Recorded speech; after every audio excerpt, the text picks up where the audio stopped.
Bapak, Ibu, saudara-saudari sekalian, semoga senantiasa diberikan kesehatan dan berkat berlimpah dari Tuhan Yesus Kristus. Amin. Marilah berdoa dalam nama Bapa dan Putra dan Roh Kudus. Amin.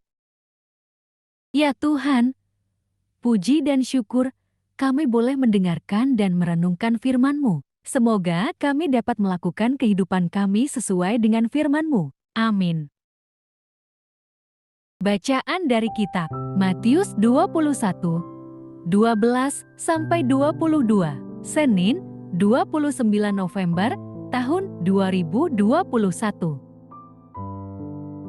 Yesus menyucikan bait Allah, lalu Yesus masuk ke bait Allah dan mengusir orang yang berjual beli halaman bait Allah. Ia membalikan meja-meja penukar uang dan bangku-bangku pedagang merpati. Dan berkata kepada mereka, ada tertulis, rumahku akan disebut rumah doa, tetapi kamu menjadikan sarang penyamun. Maka datanglah orang-orang buta dan orang-orang timpang kepadanya dalam bait Allah itu, dan mereka disembuhkannya. Tetapi ketika imam-imam kepala dan ahli-ahli Taurat melihat mujizat-mujizat yang dibuatnya itu, dan anak-anak yang berseru dalam bait Allah, Hosana bagi anak Daud, hati mereka sangat jengkel. Lalu mereka berkata kepadanya, engkau dengar apa yang dikatakan anak-anak ini? Kata Yesus kepada mereka, aku dengar, belum pernahkah kamu baca? Dari mulut bayi-bayi dan anak-anak yang menyusu, engkau telah menyediakan puji-pujian. Lalu ia meninggalkan mereka dan pergi keluar kota ke Betania dan bermalam di situ. Pada pagi-pagi hari dalam perjalanannya kembali ke kota, Yesus merasa lapar. Dekat jalan, ia melihat pohon ara lalu pergi ke situ. Tetapi ia tidak mendapat apa-apa pada pohon itu selain daun-daun saja. Katanya kepada pohon itu, engkau tidak akan berbuah lagi selama-lamanya. Dan seketika itu juga keringlah pohon ara itu. Melihat kejadian itu, tercenganglah murid-muridnya, lalu berkata, bagaimana mungkin pohon ara itu sekonyong-konyong menjadi kering? Yesus menjawab mereka, aku berkata kepadamu, sesungguhnya jika kamu percaya dan tidak bimbang, kamu bukan saja akan dapat berbuat apa yang kuperbuat dengan pohon ara itu, tetapi juga jikalau kamu berkata kepada gunung ini, beranjaklah dan tercampaklah ke dalam laut, hal itu akan terjadi. Dan apa saja yang kamu minta dalam doa dengan penuh kepercayaan, kamu akan menerimanya. Tema hari ini, jengkel. Satu di antara sekian banyak perasaan yang ada pada diri manusia adalah jengkel. Perasaan ini dapat muncul ketika orang tak mendapatkan apa yang diinginkannya.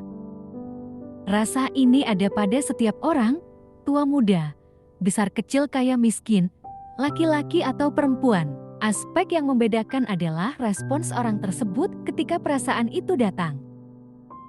Bacaan hari ini memperlihatkan bahwa baik Yesus maupun para pemimpin umat dapat merasa jengkel. Yesus mengusir dan membalikan meja-meja penukar uang dan bangku penjual merpati di halaman bait Allah. Tak mungkin orang mengatakan bahwa tak marah ketika ia melakukan hal itu. Pada kesempatan lain, Yesus juga marah ketika ingin makan buah ara, namun tak mendapatinya. Ia mengutuk pohon itu sehingga seketika menjadi kering. Bukan hanya Yesus, para imam kepala dan ahli-ahli Taurat pun jengkel ketika mereka melihat apa yang dikerjakan Yesus. Sebagaimana dinyatakan pada awal renungan ini, bahwa jengkel adalah perasaan manusia yang dapat muncul pada siapa saja. Maka terimalah dan kelolalah perasaan itu dengan baik. Tak perlu menyangkali atau berusaha menghilangkannya. Satu-satunya hal yang perlu diingat dan disadari adalah pengendalian diri yang baik ketika rasa jengkel itu muncul. Yang pertama adalah mengendalikan ucapan, bukan sekedar karena Yesus yang mengucapkan, tetapi karena ucapan yang mengandung kuasa. Jadi, hati-hatilah dengan ucapan ketika sedang jengkel. Salah-salah, kita mengucapkan kutuk bukannya berkat. Ingatlah bahwa Yesus tidak mengutuk manusia, melainkan pohon ara. Selanjutnya adalah upaya untuk mengendalikan sikap. Bila kita mampu mengendalikan ucapan, maka mengendalikan perilaku bisa menjadi lebih mudah. Perasaan jengkel yang dibuahi dengan perkataan yang tidak membangun serta tindakan kasar, keras atau jahat, hanya akan membawa akibat buruk bagi diri sendiri maupun orang lain. Karena itu, kendalikan perasaan jengkel kita.